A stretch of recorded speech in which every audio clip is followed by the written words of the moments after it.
अजब अजब दास्तान है मेरे प्यारे इस्लामी भाइयों। तकरीबन सुबह के 4:15 बजे थे और ऐसा ज़लज़ला आया, ज़मीन ऐसी थरथराई सिर्फ 40 सेकंड के अंदर।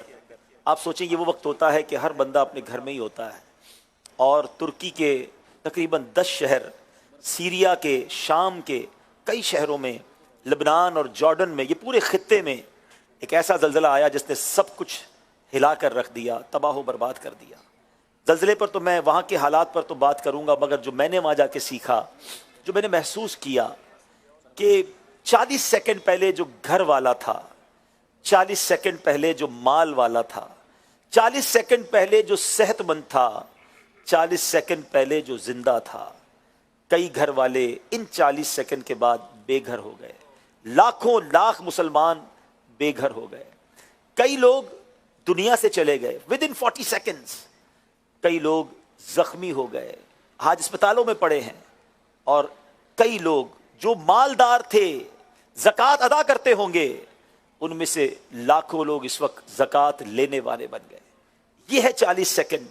हम इतराते हैं कि मेरे पास इतना माल है, मेरे पास इतने घर हैं, मेरी इतनी गाड़ियां हैं, मुझे इतना माल चाहिए, मुझे दुनिया में और तरक्की करनी है। हम अल्लाह को राजी क्यों नहीं करते? अगर उसका गजब हुआ, वो नाराज हो गया, और अगर ऐसी कोई आफत आई तो कुछ भी नहीं बचता। हमारे पास जो है उसका शुक्र अदा करें। मैंने जिंदगी में एक रात गुजारी है नाजरीन, वो परसों की रात थी। वैसे तो यकीनन मुश्किल थी, लेकिन मुझे बहुत कुछ उस रात में सीखने को मिला। जो ठंड का आलम था, जो सर्दी का आलम था, और हम गाड़ी में सोए, कुछ इस्लामी भाई आग जलाकर सारी रात बैठे रहे। -3-4 गालिबन टेम्परेचर था। बड़ी मुश्किल लगी वो रात। फजर की नमाज के लिए जो वुजू किया वो बहुत मुश्किल लगा। मगर मैं ये सोचता रहा कि मेरी तो एक रात है, मैंने तो वापस चले जाना है। मगर वहां बच्चे बैठे हैं, वहां हमारी बहनें बैठी हैं, वहां हजारों लाखों खानदान रोड पे पड़े हुए हैं। वो कैसे रात गुजारेंगे? एक रात नहीं गुजारेंगे, 2 रातें नहीं गुजारेंगे। उनको इंतजार है कि कब अपने घर वापस जाएंगे। इसमें महीनों लग सकते हैं। जरा सोचिए, आज हम अपने घरों में अपने बच्चों के साथ रहते हैं, फिर भी जबान पर शिकवा है। खुदा की कसम, अल्लाह का शुक्र अदा करें। हम अपने घर में स्वेटर पहनकर, कंबल पहनकर सो जाते हैं, मगर हमारे लाखों करोड़ों भाई बहन इस वक्त रोड पर मौजूद हैं, दरख्तों के नीचे वो आग जलाकर गुजार रहे। मैं ऐसे लोगों से मिला, उन्होंने कहा हमारे बच्चे अब ज़लज़ले तो बच गए, कहीं सर्दी से ना मर जाएं, हमारी मदद करें, हमें सर्दी का सामान दे दें, हमें किसी तरह गर्म रहने का मौका दे दें। अल्हम्दुलिल्लाह, मैं जितना शुक्र अदा करूं वो कम है कि अल्लाह ने मुझे और आपको दावत इस्लामी जैसी तहरीक अता फरमाई है। उम्मत रसूल का जो दर्द दावत इस्लामी वालों में है। अभी ज़लज़ला होता है, अब देखिए नेटवर्किंग की बात देखें, दावत इस्लामी का जो काम है वो कैसे काम आता है उम्मत के। इस वक्त तुर्की में दावत इस्लामी के 5 मराकिज मौजूद हैं। अभी आपको मैंने मरकज दिखाया, ये अपना दावत इस्लामी का उस शहर में मरकज था, हताई के अंदर, जो शहीद हो गया। अल्लाह की शान देखें कि वहां गुंबद खजरा, काबा मुशर्रफा, उसके जो गेट पर स्टिकर लगे हुए थे वो पूरा का पूरा सलामत है। बाकी देखिए आपके सामने पूरी बिल्डिंग कोलैप्स हो गई है, और इसमें इस्लामी भाई भी मौजूद थे, अल्लाह ने उनकी जान बचाई। लेकिन मैं समझाना ये चाह रहा हूं कि उन खित्तों में दावत इस्लामी पहले से मौजूद है, पहले से हमारे सेंटर्स हैं। फौरी तौर पे हमारे इस्लामी भाइयों ने ज़लज़ले से लोगों को निकालना शुरू किया।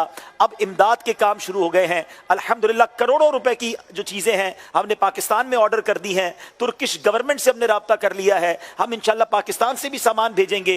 यूके में, लंदन के अंदर तुर्किश एम्बेसी से राब्ता हो गया है। हम यूके और यूरोप से सामान इंशाल्लाह जो है वो तुर्की भेजना चाहते हैं। आज मेरी निगरान शुरा से ऑस्ट्रेलिया में बात हुई, इंशाल्लाह वो ऑस्ट्रेलिया में तुर्किश एम्बेसी में बात कर रहे हैं कि हम ऑस्ट्रेलिया से इंशाल्लाह तुर्की मुसलमानों की मदद करेंगे। और ना सिर्फ तुर्की मुसलमानों की, हम शाम के मुसलमानों में भी तरकीब बना चुके हैं, हमारे इस्लाम में पहुंच चुके हैं, और इंशाल्लाह वहां भी काम शुरू हो जाएगा। तो बहरहाल मैं बताना ये चाह रहा हूं कि ये है मेरी और आपकी दावत इस्लामी। क्यों ना फख्र करें, अल्लाह करीम ने ऐसी दावत इस्लामी दी है, हमें दीन भी सिखाती है, हमें नमाज भी सिखाती है। जब मुसलमानों के साथ आफत आए तो उन्हें राशन भी पहुंचाती है। अभी कोविड का जमाना दूर नहीं था जब 1 करोड़ से ज्यादा मुसलमानों तक सिर्फ पाकिस्तान में राशन, पका हुआ खाना पहुंचाया गया।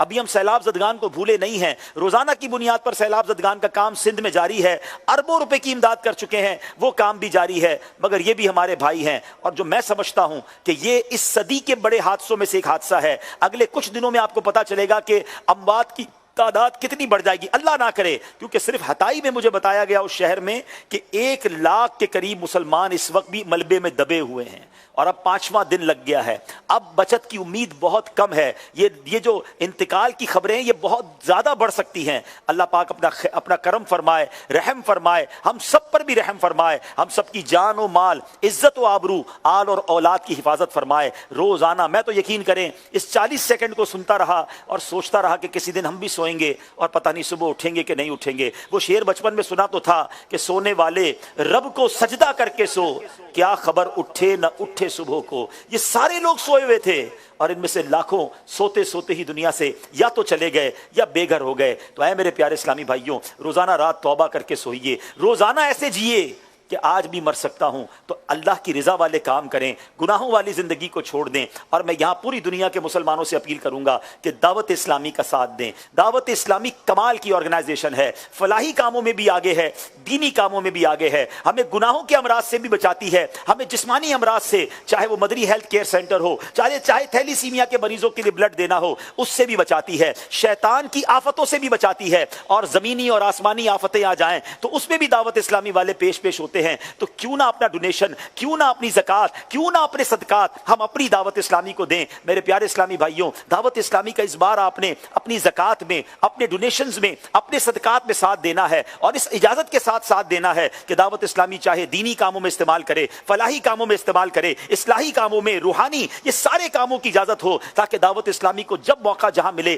وہ ہماری دنیا اور آخرت کی بہتری کا کام کرے۔ تو ہمارے یہاں بھی ڈونیشن کے سٹالز لگے ہیں، دنیا بھر کے ناظرین بھی مجھے سن رہے ہیں، اپنی دعوت اسلامی کے ساتھ پریکٹیکلی ساتھ دیں۔ اب یہ دیکھیں سندھ کے اندر جو کام ہو رہا ہے وہ بھی آپ دیکھ رہے ہیں کہ وہاں بھی کام جاری ہے، یہ گھروں کی چابیاں دی جا رہی ہیں، یعنی کون سی جگہ ہے جہاں دعوت اسلامی والے کام نہیں کر رہے؟ تو کیوں نہ ہم اپنی دعوت اسلامی کا ہر معاملے میں ساتھ دیں۔ یہاں ماشاءاللہ چونکہ ڈونیشن سٹالز ہیں، آپ ڈونیشن دیں، اس بار اپنی زکوٰۃ اور عطیات بھی دیں۔ اور جاتے جاتے ایک اور میں چاہوں گا، یہ آپ کو صدقہ باکس نظر آ رہا ہے، یہ فری آپ کو دیا جائے گا، اپنے گھر میں رکھ لیں۔ ہم سب چاہتے ہیں نا بلاؤں سے بچیں، صدقہ بلاؤں کو ٹال دیتا ہے۔ آپ روزانہ اپنے گھر میں کچھ نہ کچھ صدقہ اس میں ڈالا کریں، پھر ان باکس کو ہر مہینے خالی کر کے دعوت اسلامی والوں کو پہنچا سکتے ہیں۔ تو انشاءاللہ یہ باکس کا اسٹال آپ کو نظر آ رہا ہے، یہ کوئی قیمت تو نہیں لیں گے، فری دیں گے انشاءاللہ، ذرا بتائیے گا۔